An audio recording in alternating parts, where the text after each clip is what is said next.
Welcome to Inspiring Stories for Bauer and O'Day. Don't miss out on the little moments because the little things are everything.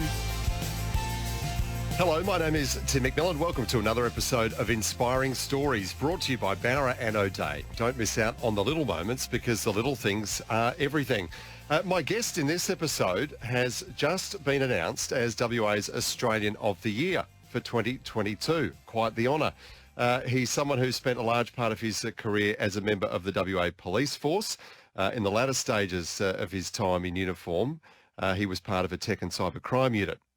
He then went out on his own, left the police force, and now primarily teaches people, particularly school-age kids around the country, about the dangers that lurk online from scammers, hackers, predators, you name it. The fact that he's able to join us and talk about his work in the studio is some achievement in itself after a horrific motorbike accident back in 2004 that left doctors wondering, doubting if he'd be able to walk or work again. So let's meet WA's Australian of the Year for 2022, Paul Litherland. Hello, Paul. Hi, Tim. Thanks for having me. Are you carrying this honour yet? Is it sort of sitting comfortably with you yet? It was been pretty overwhelming, I'll be honest with you, but it was, I think after that first week, it was good to get back into schools and sort of get back into what I like doing, which is just talking to my audiences and interacting with the communities there. But it's been great. It's a great honour that I'm very proud of. It's incredible. Yeah. First, talk us through the moment, you know, the ceremony. What are your reflections on it? Wow. To be honest with you, Tim, I went there when I was nominated. I thought, yeah, that's great. I'm pretty proud, wrapped at that. I honestly went there thinking, we're at the Western Hotel, free feed, pretty decent sort of place to go and have an interaction with some other like-minded people. But I was completely shocked. I mean, we were sharing a table with one of the senior Australian of the Year nominees, and she was a professor. And when I heard my name called out, I cursed. I won't say the word I said, but I looked across to the professor and I thought, oh my God, I'm so sorry, I swore. And she was clapping. And at that stage, I'd felt my wife taking my pants saying, Paul, you got to get up. You got to get up, because I heard my name, but it just didn't register. Sink in. Yeah, incredible. So what does it mean for you for the year ahead? Extra responsibilities? What do you have to do, when you are the official West Australian of the Year? Well, they've thrown quite a few dates at me already, which is great, and it gives me an opportunity to continue to, I suppose, spread my word and my voice in regards to what I'm doing. So for me, every opportunity I can to, I suppose, speak to as many audiences as I can in regards to spreading my word in regards to cyber safety and awareness. So the more opportunities I can get to do that, the better. What's a typical day for you then? I know you spend a lot of time talking to school kids, so let's assume that's a typical day. What do you actually do? Normally, I mean, I get out to school, so on a busy week, you're probably doing 13 presentations a week, so that includes student sessions, all age groups. I talk to year 4s right up to year 12s, and then evening parent sessions or staff professional development days. So for me, any given day is just jump in the car to my next school and then talk about the risks I'm seeing and what I was seeing at tech crime and just pushing, I suppose, that awareness to the kids, especially in regards to sort of assessing their online worlds. And then in the evening when I do a parent session, just sort of talking to them about what I spoke to the kids about and what they can do to help minimise risk as well. Yeah. How are we going with it? We know it's a big bad world out there, and there are some pretty nefarious characters that lurk on the internet. How are we going? Do you think your work is, of course it's making a difference, but are we winning? I think we are, mate. I mean, we're starting to see, I think, I suppose a crest to the hill, or we're looking over that precipice now in regards to starting to see a real cultural shift in regards to how we use the internet. We're being more aware in regards to how some of us, well, most of us are probably being manipulated for data content in regards to advertising. So we're starting to be more transparent in that regard, which is good. Our kids are also getting so much more resilient than they have in the past, I think, Tim. So getting that opportunity for them to take on the ownership of their online responsibilities and safety, I think that's where we're going to see some real strong drive for change. And that's why I suppose I have so much empathy for kids and so much pride for the kids that they're starting to make that cultural shift themselves. So, yes, there's still some horrible stuff out there that we're constantly seeing, but I'm starting to see a real trend now in the peaks of those sort of incidents starting to level off a little bit, which is good. Is that because the kids who are growing up with it, it's second nature to them being online? Yeah. They're just so much more au fait with how the World Wide Web works, and they're better able to see the dangers that might come their way. 100%. And I mean, this generation, I mean, kids who are now 13, 14 years of age, they're the first generation to know the internet their entire life. And it sounds so corny. I say to the kids, I was just at Netherlands Primary School this morning, and I said, you guys are the future. You're 5s and 6s, so you kids are the future. And as corny as that sounds, they are, because they're starting to make the difference, because they're starting to push away from those apps who are not caring for them. They're starting to push away from those games who aren't protecting them as much. So that shift is something I'm really proud of and continue to really emphasise, because they are pretty techie, our kids, and they're smart. When you talk to the school-age kids, what are you mostly warning them about? About scammers or about predators who might be trying to groom them? About extremists who want to radicalise people through online forums? Yeah. What are the sort of the principal dangers that you're alerting them to? The good thing with a Surf Online Safe presentation, Tim, is every age group you're dealing with different stuff. So, I mean, a cyber safety presentation to a year 5 or 6 student is going to be completely different to a year 12. So for the juniors, you'll get into gaming and the introduction to social networking, because they're starting to push into those areas now in huge numbers. And then second visit, maybe as year 6s and 7s, you're talking about grooming. Then with 8s, you talk about cyberbullying, and then 9s, you get into nudes. So by the time you get to a year 12 group, it's almost a farewell. It's, okay, this is the stuff we've spoken about, and you really get a chance to push them into the real world. And one of the proudest things I deal with as an educator in WA is many of my schools, I've been speaking to the kids since they were year 5. Leeming Senior High School, one of my favourite schools. I mean, last year I had year 12s in tears because they said, we're not going to see you again, Paul, because you've been part of their life. And for me, that makes me so proud, because they've heard your messages so much, and it's always changing and evolving with them. Yeah. And that's important to me. I haven't seen one of your sessions, Paul. You weren't doing it when I was at school, that's for sure. It's probably because the internet wasn't around. Mate. Yeah. But I've heard one of the things that you have done, or that you do with kids, is to pick a couple of kids in the crowd and almost profile them and tell them things that you've been able to glean from their social media profiles, and it just freaks the hell out of these kids. Can you talk us through how that works, how you do it, and what sort of impact that has on the kids that you're speaking to? Only with my most trusted schools, so kids I've been dealing with for a number of years, I've built trust and rapport with. I never pick on individuals, but what I will do is I'll create an online persona through one of the main social networking apps as an example, and I'll just trawl online footprint to see how big that particular school's footprint is. What I'll then do is I say, right, the simple line is, I don't know any of you in the room. Should I be able to jump online and find information about you? And most of them go, no, that's not right, if you can. And then all of a sudden you'll just throw some numbers out. So I'll say, look, out of and mate, I'll pick on my son's school for an example. When my boy was year 9, I created a Facebook account. He had 196 year 9s in his cohort. I found 117 of them on social networking, on Facebook, and then just basically jumped online to see how much data I could find, how much information I could find.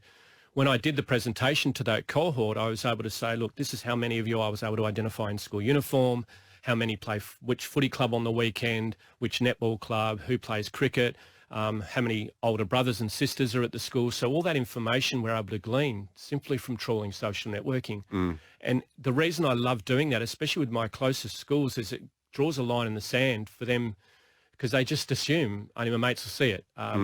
It's just who's interested in me. So it's not until you get into that real culture of use that you start to not scare them. I try to not use that word, but they go, holy cow, who is this bloke? Anyway. And that's what it's about for me so much. That's what it's about. And are they shocked when you throw that on them? Yeah, and especially when you say, look, this is this is how easy it is. And especially when I really continue to emphasise my fight in regards to, look, guys, I'm here to help protect you. I'm here as an educator, but think of the fact that if this was someone who had a nefarious intent, how easy it is to find that data. So for me to really emphasise that point of how vulnerable they are and how poorly they're being protected online by the network creators. So that's my big change at the moment, what I'm trying to get to. Yeah. Recently we saw pressure on the social media companies from our federal government to make them, I suppose, more culpable when you have situations of, abuse that gets into legally dangerous territory, defamatory territory, or just, abuse that might constitute a criminal act. From what you've seen of the way that, we've developed our approach to social media and the platforms that run them, are we still miles behind? Are they still taking the responsibility that they should? Or have we still got a long way to go? I don't believe they are. I mean, I believe government are working very well. I believe policing organisations globally are working as hard as they can. But with the internet, Tim, there's no borders. No. So one of the biggest frustrations we had at Tech Crime when I was working there is the fact that if someone's grooming a child in Perth and that person may be in Germany or Uzbekistan, then there's no way that we can really act on that, because a lot of the networks won't provide information. A lot of people will be able to hide online. So those hurdles in place were just so hard to get over. The internet doesn't have borders. So as a result of that legislation, sometimes I say refused. In the past, I would agree with that, refused to keep up. But I think now they're starting to get there, but we still have so many hurdles in place because there's still no real legislation governing social networking. There's no legislation governing the creation of online environments. That's where I think the change needs to occur. Yeah.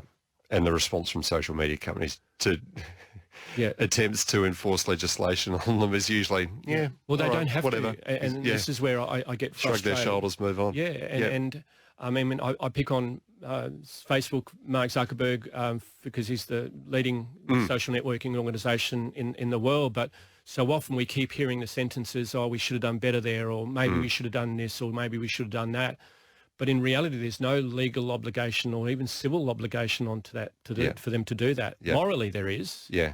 But morals don't really give your bank account a boost. So so that's where we need to push that. And organisations, not just me, there's some e-Safety Commission is doing some amazing work in this country to really push that emphasis back to them to say, let's start taking some responsibility for the ethical or safety by design of our networks.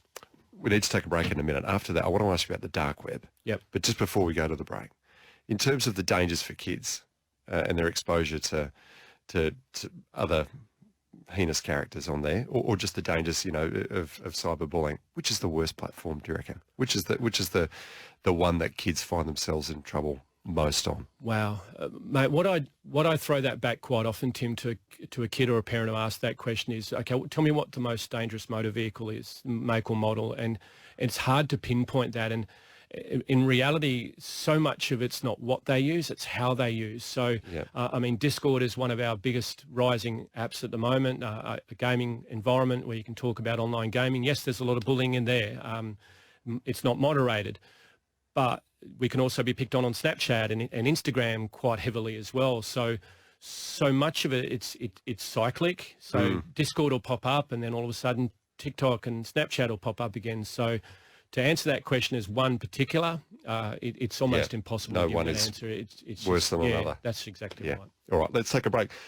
Paul Litherland is our special guest in this episode, Western Australia's Australian of the Year for 2022. We'll talk about the dark web right after this. Welcome back to Inspiring Stories. Cyber safety warrior, if I can call him that, Paul Litherland is our special guest in this episode.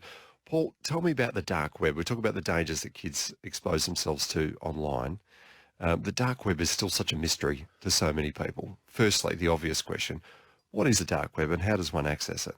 The dark web is basically a series of websites or online environments which are well hidden. They're usually hidden behind Tor networks or what we call onion networks, where just layers and layers of ability to hide behind VPNs and different servers all over the world. I think, and this is where we're sharing drugs, we're selling drugs, we're sharing child pornography material. So there's a whole, I suppose, another world in regards to where that really dark side of the internet can hide away. I'm still not seeing a lot of kids involved in the dark web, but the problem we have now, mate, is it's so easy for kids to search and Google and gather data and gather information. So that ability for them probably 10 years ago to get into the real dark side of the internet was non-existent, but now there are ways that they can sort of trip into that environment, unfortunately. I think when you talk about the level of generational knowledge there, parents of the kids who are at school at the moment, probably aware of dark web, scared of dark web, don't quite understand the dark web, but know for sure that they don't want their kids on the dark web. Yeah. How do you advise parents to keep kids off the dark web, to stop even Googling, how do I get on the dark web? Well, and that's a constant battle. And we also still need to remember that most of our kids, and probably we could be looking at anywhere between 13 to 16 years of age, are still generally concerned about stumbling across or visiting something that's going to upset them emotionally or mentally. So they're still concerned about that. A lot of people would have us believe that kids are out there deliberately looking for these environments. That's not necessarily the case. So for me, so much of it's about that continued communication and conversations as often as we can, putting the right measures of security in place at home, blocking sites, but more importantly, just continuing, if we do see inappropriate online content from our kids, just to address that in the most open way that we can without going off our tree. So at least then by the time your kid does get to maybe 16, 17, and they might be pushing into maybe purchasing drugs online through a dark site, that at least they've got that, I suppose, understanding and that respect of culture of use. So that's what we're trying to shift to. Yeah. Are you a computer nerd yourself? Yeah, I'd call myself a nerd. I suppose I would. I mean, my background, web design, graphic design. Not in a derogatory sense at all. No, geek or nerd. Whether one is one and one is the other, I'm not sure. But I'd call myself a nerd, but more in regards to shifting away from, I suppose, that generic term and now pushing into education, I suppose, and awareness has sort of seen me in a different realm now. But Gallagher was my favourite game as a kid, so you'd probably know that one. But then we pushed into web design and graphic design, and then before we know it, we were up at tech crime, so it was good. So you've always been fairly savvy on a computer, into the tech? Yes and no. Yeah. The good thing about the online world and computers in general is they're quite easy to, once you get into them, once you start getting the nitty-gritty, they're actually not that difficult. It's just overwhelming getting over that first hurdle for parents. And that's why I say at a parent session, when I talk about blocking internet connection at home, maybe through a modem, they go, oh my God, no idea. But once we get into the ways of doing it, it's actually pretty easy. Yeah, for you maybe. Let's go back to your younger years though. What was it that drew you to the WA Police Force and made you want to maybe forge a career as a police officer? My father was a police officer, so I was second gen WA Police. So I suppose my father sort of a lot of negatives in the job. For me, I sort of wanted to maybe introduce myself into policing from a different perspective and see, I suppose, was it as bad as others make out, and really get that opportunity, I suppose, to get in and help people and be more involved, I suppose, in regards to community side of policing, and rather than just, I suppose, the negative side of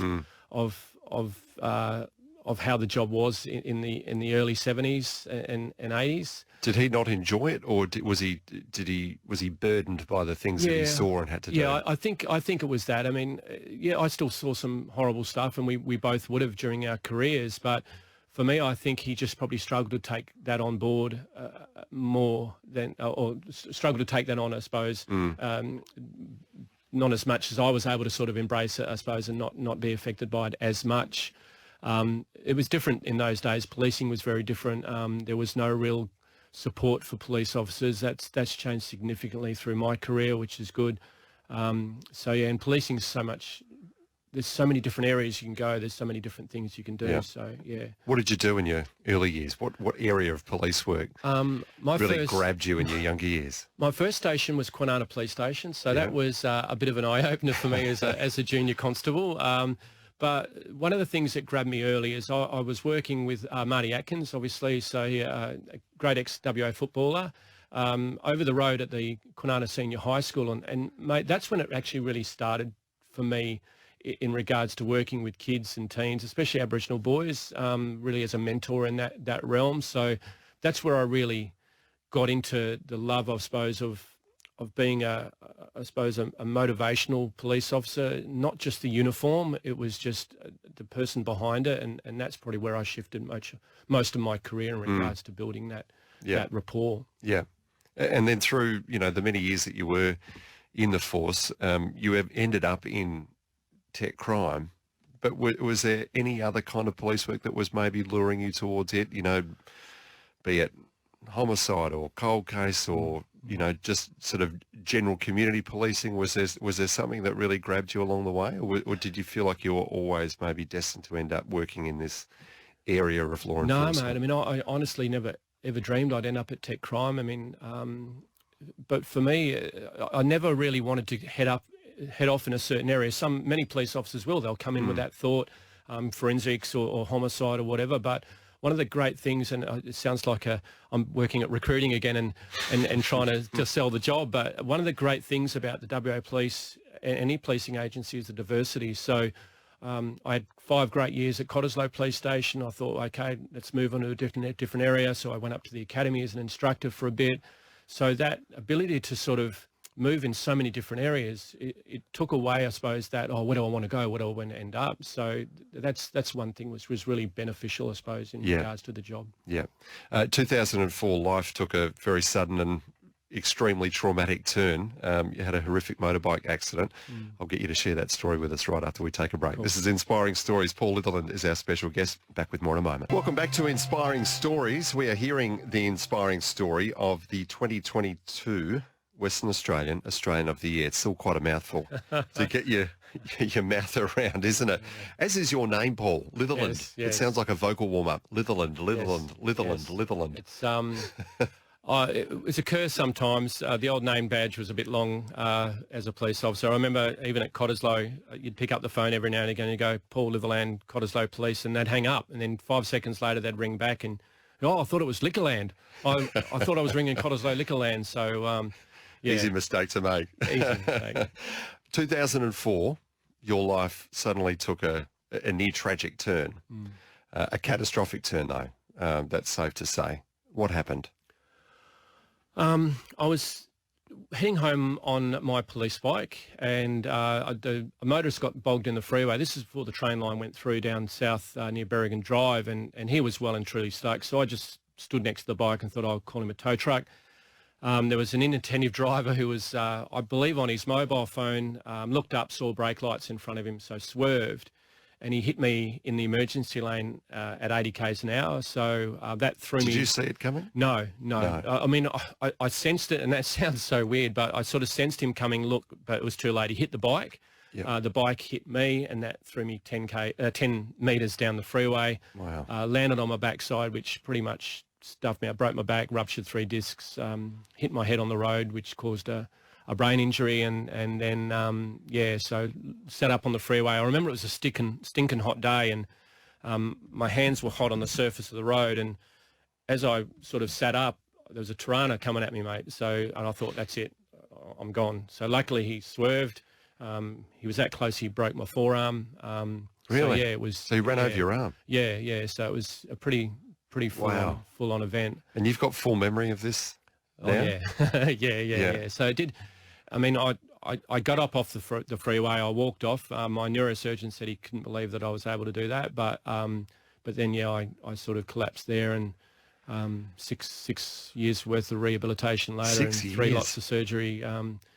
We managed to get back into some sense of normality. And at one point, I understand doctors couldn't guarantee to you that you'd be able to walk again? Yeah, initially... Or go back to work as you knew it? Working. I mean, initially when I was in the ambulance and we got to the first emergency They said, well, okay, there's a lot of damage there. So, because I couldn't feel my legs for the first 6 or 7 hours. So I thought, oh my God, oh my God.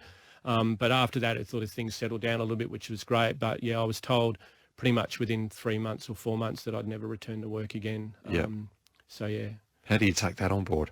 Yeah, it was pretty scary. I mean, I was always fit. I was always active. I was playing footy right up until that occurred. We just had our son, who was only 2 years old, 3 years old. So very active. So for someone to say, well, that's it, you're not going to be able to do anything now for a while, it was a very difficult time physically and emotionally as well. When did you get the news, or the sense at least, that you might be able to recover from this, that maybe the doctor's worst fears wouldn't materialise? It was probably after my first lot of surgery that I really recovered well. The benefit I had, and my neurosurgeon was amazing, one of the best in the country, and the biggest advantage I had, mate, was I wasn't a big person, so I was always fit and healthy. So most of my recovery was revolved around the fact that I wasn't putting extra pressure on my spine, and by being overweight. And I continued that as much as I could. So after about 3 years, I got back to my first real return to work program as a police officer, and that was a magnificent day for me. Yep. And then over, I think, another 2 years before I got back to full time, but driving a desk, obviously. So, and that was great, because it was a very, very difficult time, not only for myself, but my family as well. Yeah, I bet. What about the driver who hit you? What became of that person? I think he got a traffic infringement. Is that right? For careless driving. 2004, was it made illegal then to use your phone? It probably wasn't, was it? No, it wasn't. There was no real legislation to that. That's extraordinary. But to their credit, I suppose, to the officers who may have given the fine, they wouldn't have really understood my injuries at that particular time, and it was too late. Once the ticket was given, they couldn't really take any further action. So you had no contact with this person afterwards? No, to that date of this. So yeah, I mean, he did apologise, but he was just, I suppose, in the wrong spot. Well, I was in the wrong spot at the wrong time for sure. But absolutely, yeah. But a careless moment, that ended badly, but could have been fatal. Yeah, and I think it's, I mean, and it really impacted me, I suppose, emotionally as well. I mean, and I give massive credit to my wife Estelle, because she dragged me out of some really, really terrible spots a number of times, and I'll be honest with you, mate, people with back injuries, I thought, oh yeah, okay, harden up, blah blah blah, but it's not until you've actually been in that world where everything you do, you use your back. It's not as though you can sling an arm or get off a leg. It's everything you do is your back, and it's not until I had a serious back injury that I realised, wow, how that significantly changes your life. And how are you now? Are you hampered by it at all? Yeah, I mean, I still have bad days. I still have good days, but it's an old friend now, realistically. And especially if I've had a busy week, you got to make sure you spend a bit of time in the pool on a Saturday or a Sunday. But in reality, it's like I said, it's manageable. It's just an old friend now. It's good. Been back on the motorbike at all? I love riding the police bikes, and I remember you're not as old as me, Tim, but Chips, remember Chips? Probably not. Great show. In the 80s, and I remember riding on my police bike thinking, I'm getting paid for this. Is it Punch and Baker? Punch. I remember Punch, but I can't remember the other guy's name. So there you go. You do better than I am. It's going to bug me. But so no bikes. My mum was alive at that stage. She said, no, you're never getting on a bike. I said, well, Mum, I wasn't even on the bloody bike when I was hit. But anyway, so, but after about 10 years, every time we went past a motorbike, I went, and my wife went, all right. So then I bought a bike. But you did? Yeah, I did. But I rode it for over about 5 years. I probably rode it about 50 times or 30 times. And I just, It actually worried me. It scared me. So, so I said goodbye to my bike. I'm sure she was quite pleased with that. Yeah, I think she was deep down. Yes. Yeah. So tell me about the transition then into the tech crime unit at WA Police.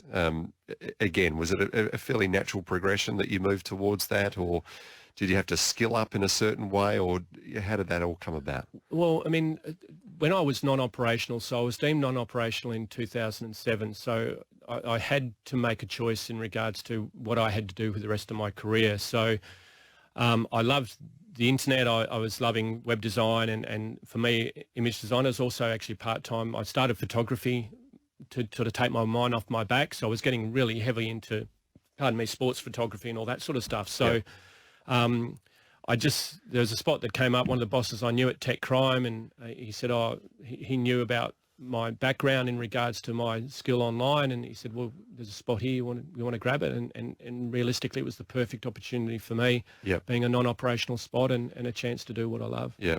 I suppose those sorts of units in police jurisdictions around the world were fairly new back then. Coming into it, from the ground up, it must be rewarding to see how far it's come in the time that you were there, and even in the time since you've left. It has, mate. I mean, in Australia, in reality, Australia and the UK were the only policing agencies in the world who had a dedicated computer crime division. Most other policing agencies around the world would just use fraud detectives to deal with online matters, because that's all we were really seeing is online fraud and scams. So Australia, even today, are continuing to be at the forefront of how we respond to the online world. And I saw some pretty horrible things in that 6 years, but that was pretty much born in regards to what I do now. Can I ask you about some of those terrible things that you have seen? Humans do to another human through this computer interface. Pretty bad. Dealing with child exploitation material, especially as a dad, that was very worrying. I mean, there was times I'd come home and I'd just say, at midnight or 11 o'clock, and I'd just hug my son and go, okay, mate, I'm never going to let you anywhere near anything on the internet. But as much as we saw those negatives, I saw some horrible stuff in regards to bullying and obviously people being scammed huge amounts of money, which cost them their livelihoods as well. So, but as much as we saw the negatives, I was so proud to see obviously so many positives as well in regards to people who were able to not get caught out or who were making significant change in regards to protecting other users online. People you've saved, people you've helped over the years, are there any that stick in your mind, ones that really, made you feel proud to have done the day's work that you'd just done? Yeah, mate, there's two that stand out for me. Number one, I did a presentation to a junior school in Perth. So Year 6 came up to me afterwards and said, look, I'm worried about my photos getting out on the internet.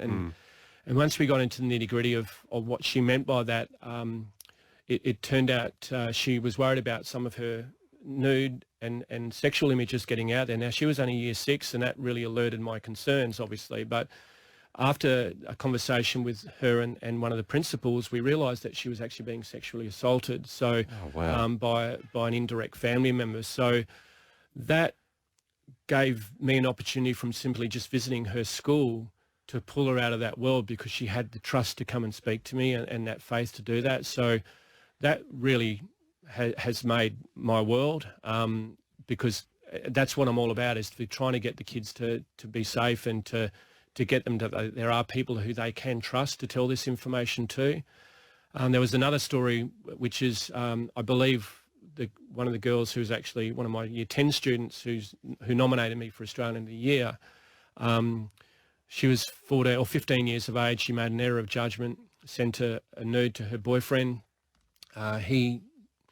Silly decision, he decided to share that with 47 of his mates at school, Tim, and within 72 hours her photo was just everywhere around the school. So she went through 3 months of hell. She was ostracised by her peers. People were approaching her at school for sex, thinking that that's the kind of girl she was when she wasn't. And then she was just sitting in the library all day, every day, and didn't want her parents to know. And she rang me about midnight one day, sobbing in her walk-in robe, saying that she was more than likely going to take her life. And so I said, no, let's have a chat. Let's get talking. And said, no, I don't want mum and dad to know. I don't want mum and dad to know. And within 2 hours of a conversation, we had mum and dad on the phone with us. Yep. And her dad was pretty much holding her hand at the end of the call, saying you're going to be okay. So that event in particular was the catalyst for me. That was 2016. So okay, this is where I need to start continuing to make those changes, because there's people out there who no one knows that are suffering. So we just got to be a voice for them. God, who'd be a parent these days, eh? It's worrying, mate. It is. But again, we come back to our first lot of conversation, the fact that our kids are getting resilient, they're getting better, and it sounds so negative, but I say this at a lot of my high school presentations, kids, it's not until it turns to poo that you realise how poorly you are protected online. Yeah. And for that girl in particular, that high school girl, that was so true. There was nowhere for her to get help. She couldn't tell her parents. She was too scared to speak to teachers. So there's no real opportunity for her to get that image off the internet to stop it being distributed. Yeah. That's the world we're in. Yeah, it's a shame, isn't it? On that somber note, let's take a break. Paul Litherland is our special guest. This is Inspiring Stories. We'll be back with more soon. Welcome back to Inspiring Stories. Tim McMillan is my name. My special guest is Paul Litherland, the Western Australian of the Year for 2022. He'll have a very big year ahead, indeed. So we're lucky enough to have him sharing some of his story with us in this episode of Inspiring Stories. Paul, can I ask, why did you leave the police force? You were obviously in a unit there that you're getting some reward from. Why did you leave?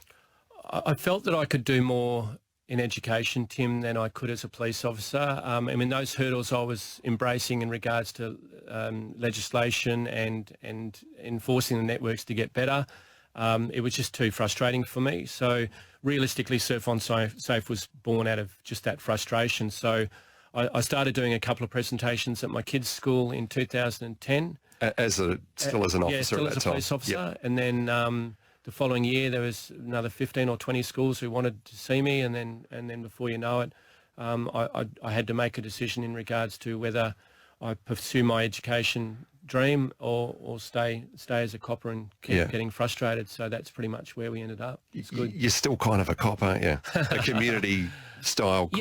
You kind of still are. Yeah, and I don't think the job ever leaves you. I mean, I miss the people. But I don't miss some aspects of policing. But I think that sticks with you all the time as a copper. You're always looking to help people. That's why you join the job, realistically. Yeah. Those couple of stories, very real stories that you shared just before the break, they're pretty sobering to hear. Yeah. When you deliver those to the kids that you're speaking to, are they the sorts of examples that make them sort of stop and go, wow, I need to change my attitude towards, sending a nude picture, even though it's someone that they're, in their teenage years, madly in love with or infatuated with. You get swept up in those sorts of hormonally charged emotions, don't you, when you're a teenager? But when you throw something like that on them, are they the sorts of anecdotes that have a real impact? Yeah, because it's reality, mate. And I mean, with respect to other educators, there's some people who come out and go, kids, you're irresponsible, don't do this, don't do that. Kids don't embrace that, okay? Without big-knowing myself, I believe I'm having my most success, and where I've continued to build that success is the fact that I'll come out and I understand the kids. I know where they're coming from. I won't criticise them or bag them, but I'll just give them an opportunity to go, look, this is what I'm seeing. There are people in this room right now who think it will not happen to me, when I can give you examples that it has happened to people who've said that. So to give them that reality, and kids will say to me, Paul, you tell us how it is. You don't just come out and sugarcoat it or just say, don't do this, don't do that. So for me, that's where it's so important to give them those real examples, because they know peers who are probably pushing the envelope in regards to those risks. Being out of the WA police system, where I imagine you would have had more access to the other side, if you like, the criminal element, part of that criminal part of the equation. Are you still able to keep tabs on what criminals are doing online as closely now that you're out of the uniform? Yeah, I'm still building a very strong relationship with WA Police and also other leading international organisations as well. So you're always touching base with key players in those fields, which is great. I also work quite extensively with the E-Safety Commission as well, who are dealing at the coalface of criminal online behaviour as well. So for me, it's important to really continue to have my feet in those, as many of those doors as I can, but also continuing to listen to my audiences as well, mate. So bouncing off what they're seeing, and you know what it's like. I mean, the schoolyard is pretty much the main intelligence field, realistically, a lot of the time as well. So for me, it's about continuing to keep that intel going as much as I can. Yeah. We hear on a very surface level, that the criminals are always getting smarter. They're always one step ahead. Is that the case? Yeah, they are. And this is one of the biggest frustrations we used to have at Tech Crime. I mean, you'd close down a child exploitation network, and literally you get to the office the next day and they've rebranded and rebuilt. So you're always one step behind, and that's one of the biggest frustrations. It's hard for parents to keep up on top of that. It's hard for all of us to keep up on top of that. So for me, again, it's just continuing to, okay, let's stop that being able to be so easy to be created. Let's start really policing the online world in regards to the creation of these environments more readily. And it's not about control. It's not about moderation. It's not about cutting freedom of speech. It's about putting some things in place to really stop that happening. Yeah. And until we get to that point, I think we're still going to always have massive risk online, but how we approach that risk will hopefully be where I suppose the control will lie. You talk about the playground where you pick up all your intel. It's a pretty big, bad, reckless playground, isn't it? The online world doesn't have a fence around it, like a school does. And that needs to change. And I mean, people say to me, Paul, are there more predators out there? I don't believe there's more predators as such, Tim, but what I do believe quite succinctly is the fact that the predators that are out there have access to so many more children than they ever have in the past in different areas.